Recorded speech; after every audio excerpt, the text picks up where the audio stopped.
Hello friends, कैसे हैं आप सभी। आई होप आप सभी स्वस्थ होंगे। तो फ्रेंड्स, आज हमारा जो है लास्ट लेक्चर है चंद्रवंश का। चंद्रवंश में आज हम जो है वहाँ पे पंचायत प्रणाली किस तरह की थी। उस समय पे उसको पंचायत प्रणाली नहीं कह सकते हैं, लेकिन हाँ, अगर हम अब उसको देखें तो हम उसको एज अ पंचायत प्रणाली ले सकते हैं। ठीक है, तो चैनल को सब्सक्राइब कर दीजिए और लाइक कर दीजिए। ठीक है, तो यहाँ पे हम देख रहे हैं चंदों का पंचायती राज। बद्रीदत्त पांडे जी के अनुसार साधारणतः भारतीय लोग राजा के उपासक हैं। ठीक है, पहले आपको पता है कि राजा को भगवान माना जाता था, क्योंकि जो करता था राजा ही करता था। पूरी प्रजा के लिए राजा का ही कर्तव्य था प्रजा के भलाई के बारे में सोचने का, उनको हर एक सुख प्रदान करने के बारे में सोचने का सिर्फ राजा का ही वो कर्तव्य होता था। ठीक है, तो धर्म के साथ राज करना जो है ये राजा का पहले के टाइम पे जो है कर्तव्य हुआ करता था। तो राजा को ही भगवान का दर्जा दिया जाता था। तो जो लोग होते थे वो राजा को विष्णु का अवतार मानते थे। यद्यपि भारत में भी प्रजातंत्र राज्यों का जिक्र आया है, मतलब ऐसा भी आया है कि प्रजातंत्र राज्य भी जो है पहले हुआ करता था। ऐसे राज्यों का भी जिक्र भारत में देखने के लिए मिलता है, लेकिन ज़्यादातर लोग जो है राजाओं के राज्य के ही भक्त रहे हैं। मतलब अधिकतर, बहुत कम, मतलब प्रजातंत्र देखने के लिए मिलता है लेकिन बहुत कम मिलता है। ज़्यादातर जो है राजाओं के राज्य के ही भक्त रहे हैं। इसी प्रकार यद्यपि चंदों का शासन भी सरसरी तौर पर देखने से एकाधिपत्य शासन कहा और माना जा सकता है। ठीक है, अगर हम चंदों का शासन देखें तो वो भी हम एकाधिपत्य मान सकते हैं, क्योंकि वहाँ पे भी राजाओं का ही शासन हुआ करता था। तथापि यदि सूक्ष्म दृष्टि से देखा जाए तो राजा सोमचंद ने यहाँ पर आरंभ से ही, ठीक है, अगर हम सोमचंद की बात करें तो चंद्रवंश में जब सोमचंद आया था, सोमचंद ने ही स्थापना की थी चंद्रवंश की। तो अगर हम देखें तो स्टार्टिंग से ही उसने यहाँ पे पंचायती राज की तरह जो है कार्य करना स्टार्ट किया था। ठीक है, तो उस समय पर उसको पंचायती राज नहीं कहेंगे, लेकिन अगर हम आज के नज़रिए से देखेंगे तो हमें वो कुछ पंचायती राज की तरह ही प्रतीत होगा। ठीक है, तो सोमचंद ने वहाँ पे क्या किया था, तो सोमचंद ने जो है महर और फर्त्याल इस टाइप के दो दल स्थापित किए थे।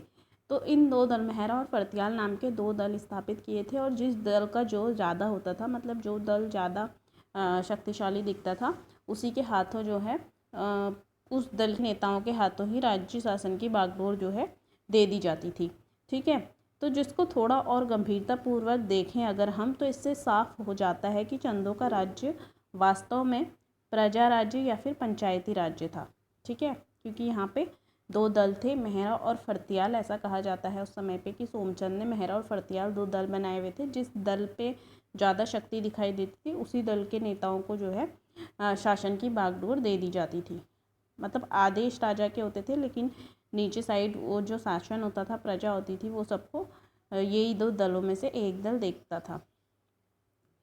तो बद्रीदत्त पांडे जी की अवमानना है कि अपने शासन का श्री गणेश राजा सोमचंद ने 4 बूढ़ों से स्थापित किया था। ठीक है, अब बद्रीदत्त पांडे जी यहाँ पे क्या कहते हैं कि जो सोमचंद था, ठीक है, सोमचंद ने स्थापना की थी चंद्रवंश की। तो जो सोमचंद था उसने अपने शासन का श्री गणेश कैसे किया था, मतलब शासन की स्टार्टिंग कैसे की थी, शुरुआत 4 बूढ़ों से की थी। ठीक है, उसने 4 बूढ़े जो है उनका एक समूह बनाया था, जिनको 4 आल भी कहते हैं। ठीक है, ये जो 4 बूढ़े थे, मतलब ये जो है सयाने होते थे, जो किसी भी प्रॉब्लम में या किसी भी परिस्थिति में जो है निष्पक्ष न्याय करेंगे, इस टाइप से जो है। इसीलिए जवानों को नहीं, बच्चों को नहीं, सिर्फ बूढ़ों को, ठीक है, 4 सयाने जो लोग होते थे उस गांव के, उनको जो है बनाया गया, जिन्हें 4 आल भी कहते थे। तो ये कौन थे, ये कारगी थे, बोरा, चौधरी और तड़ागी। ये 4 लोग हुआ करते थे। कौन कौन, कारगी, बोरा, चौधरी, तड़ागी। ठीक है, तो बद्रीदत्त पांडे के अनुसार उन्होंने 4 बूढ़ों की स्थापना की थी। वो बूढ़े कौन थे, कारगी, बोरा, चौधरी और तड़ागी। तो इनके ऊपर 2 मंडल थे। ठीक है, तो ये जो 4 आल थे या 4 बूढ़े थे, इनके ऊपर 2 मंडल हुआ करते थे, जिनको मल्ला मंडल या फिर तल्ला मंडल कहते थे। ठीक है, तो 2 मंडल कौन से थे, मल्ला मंडल, तल्ला मंडल। विसुंग में उस समय 5 थोक रहते थे। महर, फरत्याल, देव, ढेक। अब हम बिसुंग की बात करें तो बिसुंग में उस समय 5 थोक रहा करते थे। वो कौन कौन थे? महर, फरत्याल, देव, ढेक, करायत। ठीक है, अलग अलग मान्यताएं हैं, अलग अलग लोगों के द्वारा अलग अलग बातें कही जाती हैं, तो वो सारी बातें इस बुक में समाहित हैं। कौन सी बात सत्य है, कौन सी बात नहीं है, वो तो उस समय के ही लोग जाने, हम तो बस इतिहास पढ़ने। ठीक है, तो बिसुंग के समय जो है 5 थोक रहते थे, जिनके नाम थे महरा, फरत्याल, देव, ढेक, करायत। ये 5 जो है थोक उस समय पे थे। तो ये पांचों जो है ये मतलब एक दल टाइप का था इनका, जैसे आजकल होता है ना बजरंगी दल, तो एक दल के लोग थे ये। तो ये पांचों दल जो है बहुत ज़बरदस्त थे। उक्त 4 बूढ़ों ने इन पांचों थोकों मतलब थोकों के ऊपर कर लगाने तथा थोकदारी शासन करने का प्रयत्न किया। तो पांचों थोकों ने जो है बगावत कर दी, क्योंकि ये जो 5 थोक थे ये बहुत मतलब अपने में रहने वाले लोग थे, अपनी मर्जी से चलने वाले लोग थे। तो जब ये 5 बूढ़े आए, कौन?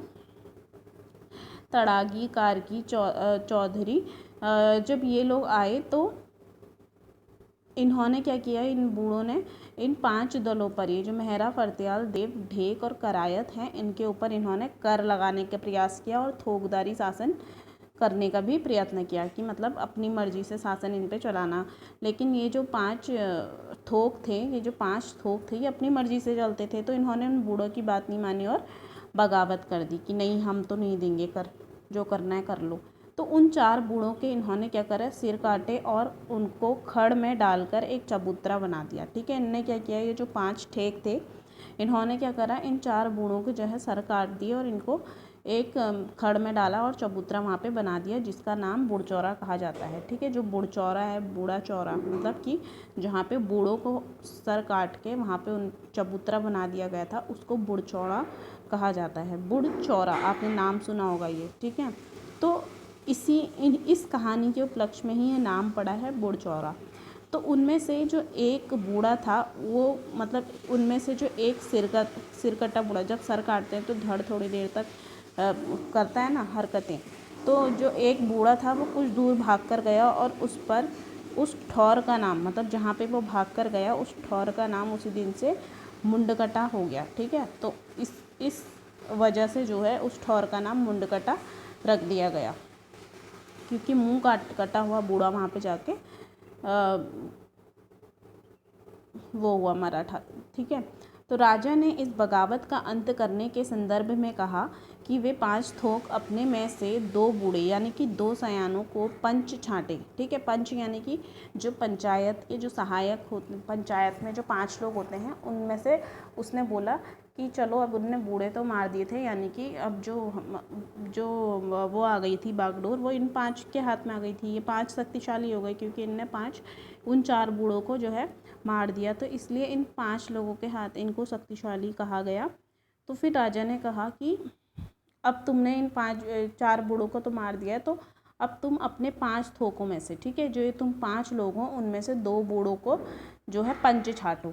तो उनकी राय भी राजकाज में ली जाएगी, ऐसा राजा ने कहा। तो उन्होंने किसको छांटा? एक महर और एक फरत्याल को छांटा। तो ये 2 दलों के आदमियों को जो है महर और फरत्याल, इन दोनों को उसमें से छांटा गया। ये जो है बड़े पंच समझे गए। महरा और फरत्याल जो थे ये बड़े पंच समझे गए।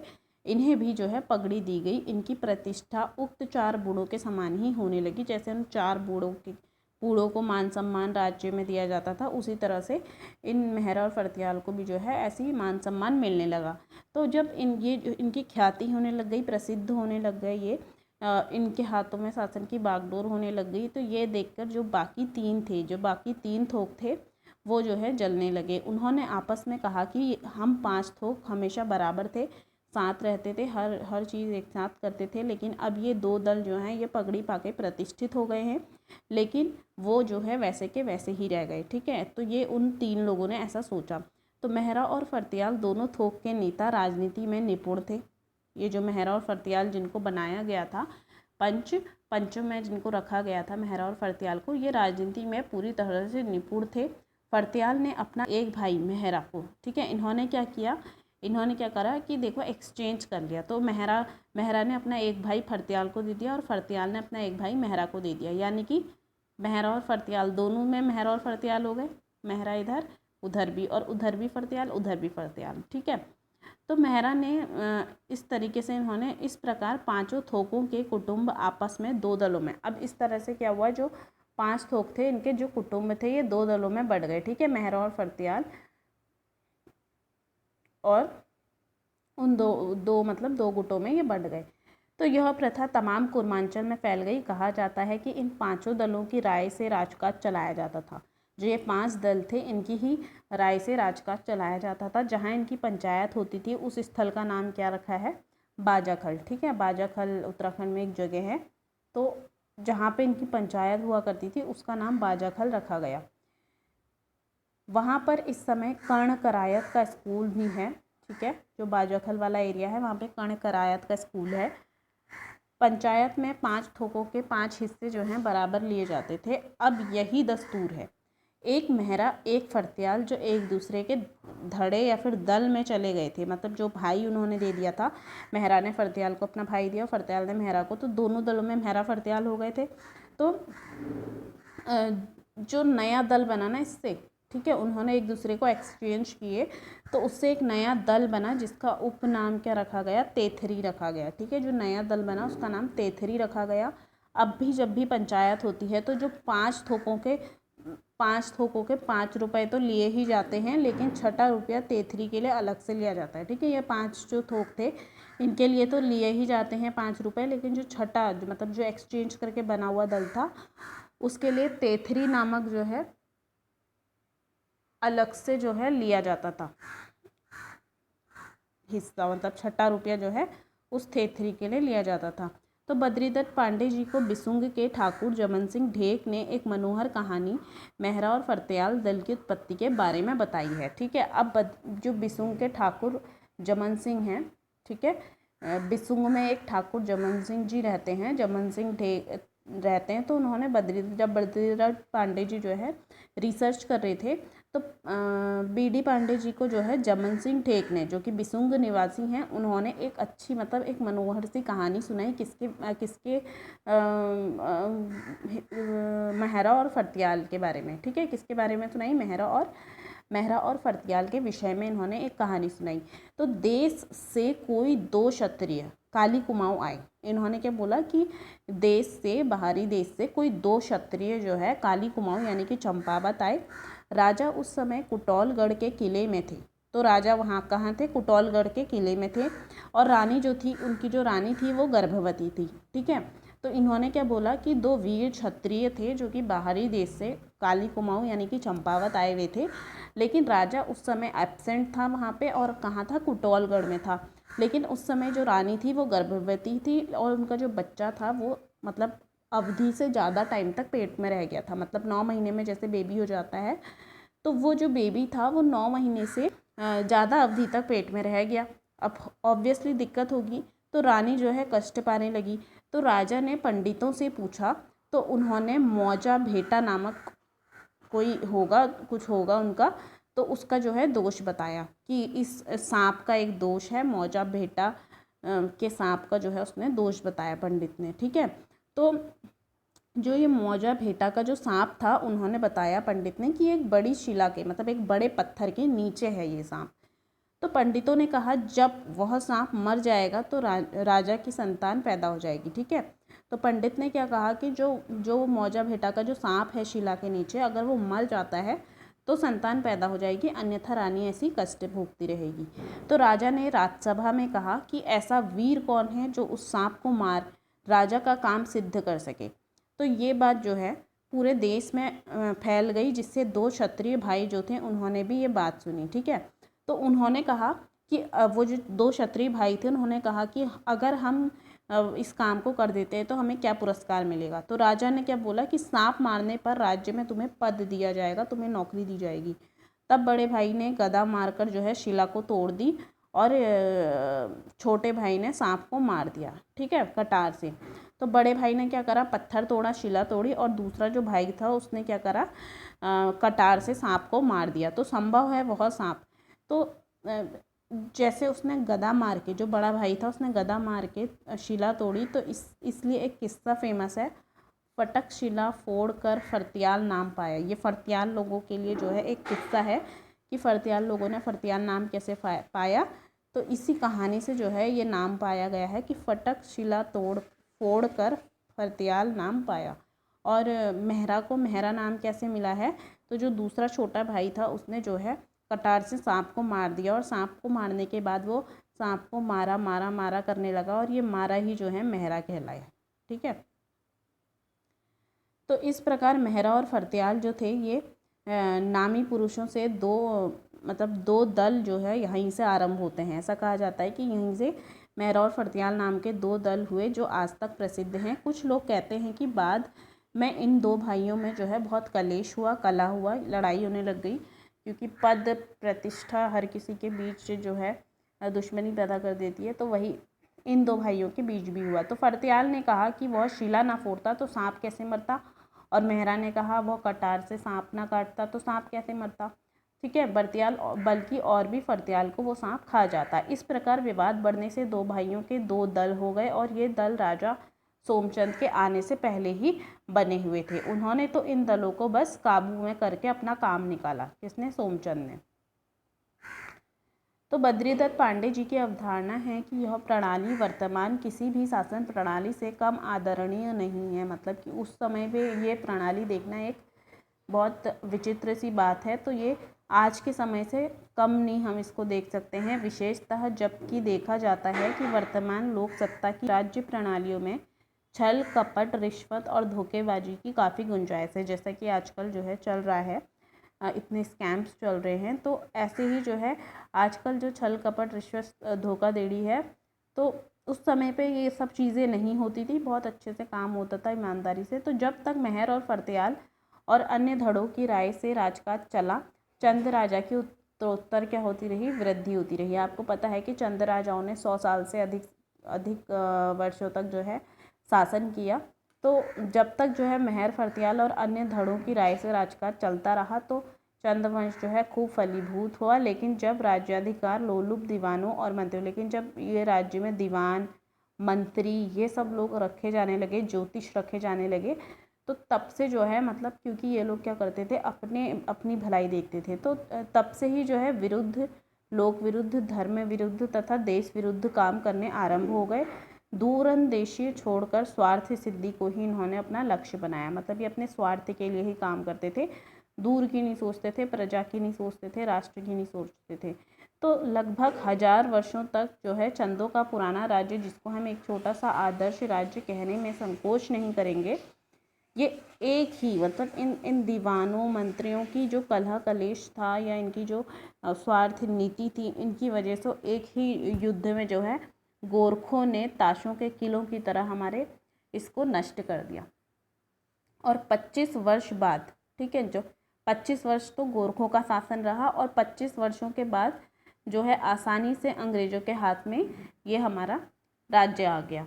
तो नेपाल और गढ़वाल ने अपने अपने वास्ते स्वतंत्र या अर्ध स्वतंत्र राज्य बचा ही लिए थे। जो नेपाल था और गढ़वाल था, इन दोनों ने अपने लिए, जैसे टिहरी एक बचा लिया था, तो अपने लिए स्वतंत्र राज्य बचा लिए। लेकिन जो कुमाऊं में सबों में शिक्षित और सभ्य होते हुए भी जो है ये लोग बस सब कुछ था यहाँ कुमाऊं में, सभ्य लोग थे, शिक्षित लोग थे, सब किसी चीज़ की कमी थी, लेकिन बस जो कमी थी वो आपसी कलह की थी। आपसी कलह और स्वार्थपूर्ण नीति के चलते जो है जर्जरित हो गया कि गोरखों ने इतना जर्जरित हो गया ये कलह कलेश से कि जो एक गोरखे जब आए तो ये एक धक्के में ही जो है टूट फूट गया। तो आगे वे लिखते हैं कि जब समाज के सम्मानीय सज्जनों की सुसम्मति से साम्राज्य चलाया जाता है तो उसमें सब लोग दिलचस्पी लेते हैं। जैसे जब बूढ़े सयाने थोक लोग थे तो तब सब दिलचस्पी लेते थे, शासन राजकाज भी अच्छा चलता था, उसके लिए मरने जीने को भी तैयार रहते थे। लेकिन जब कुछ स्वार्थी लोग केवल अपनी स्वार्थ सिद्धि के सामने रख सब काम करते हैं तो बड़े बड़े साम्राज्य जो हैं वो चौपट हो जाते हैं। जहाँ स्वार्थ आ गया गद्दारी आ गई, क्योंकि गद्दारी हमारे देश को गद्दारी ने ही लूटा। हर जगह पे जहाँ किसी अपने ने गद्दारी कर दी, अपने लिए स्वार्थ के प्रति जो है उसने वह मामला ख़राब किया, वहीं से हमारा राज्य दूसरे देश वालों के हाथों में चला गया। एक छोटे से कुमाऊं राज्य की क्या गणना है, ठीक है, जब पूरा देश ही जो है इसी कारण से हमारा खोना पड़ा हमें, तो कुमाऊं की क्या गणना है। फिर चंदों के ताम्रपत्रों में भी सब कर्मचारियों के दस्तखत होते हैं। ठीक है, तो जो चंदों के जो ताम्रपत्र हैं, ठीक है, जो चंद उस समय पे जो दान वान भूमि दान देने के लिए जो ताम्रपत्र लिखे जाते थे, उसमें सारे कर्मचारियों को गवाह बना के जो है उनके दस्तखत लिए जाते थे, जिससे सभी अफसरों की जिम्मेदारी का जो है भाव सूचित होता था कि हाँ ये एक जिम्मेदारी है कि हम किसी को भूमि दान कर रहे हैं। ठीक है, तो इस तरीके का जो है वहाँ पे एक समाज था, एक संस्कृति थी, एक पंचायती राज प्रणाली थी। मतलब राजा के नीचे दल काम किया करते थे, थोक काम किया करते थे। ठीक है, मेहरा और फर्त्याल इम्पॉर्टेंट है। तो आज फिर हमारा ये जो लेक्चर है ये ख़त्म हो गया है और हमारी चंद्रवंश की जो सीरीज़ है वो भी कंप्लीट हो गई है। तो आई होप आपको ये पूरी सीरीज़ समझ में आई होगी और आप लोग जो है इसमें बहुत अच्छे से पढ़िएगा और इसमें बहुत इंपॉर्टेंट क्वेश्चंस जो मैंने बीच बीच में टिक लगाई या लिखने के लिए कहे हैं वो बहुत इंपॉर्टेंट है, उनको भी जो है आप अच्छे से देख लीजिएगा। और ये जो पूरा चंद्रवंश हमने पूरा कंप्लीट किया है, अगर आपने ये पूरी सीरीज़ अच्छे से पढ़ी है, पूरी वीडियोस अच्छे से देखी हैं और उसके बाद अपनी खुद की सेल्फ स्टडी भी की है, तो इसमें से एक भी क्वेश्चन ऐसा नहीं है जो आपका ना फंसे। ठीक है, तो चंद्रवंश जो है आपका कंप्लीट हो गया है। इसमें से 2 क्वेश्चन भी आते हैं, अगर आपके 5 भी आते हैं तो आपके ज़रूर फंसेंगे वो क्वेश्चन। ठीक है, तो अब हम परमार वंश स्टार्ट करेंगे नेक्स्ट में। ठीक है, थैंक यू फॉर वॉचिंग।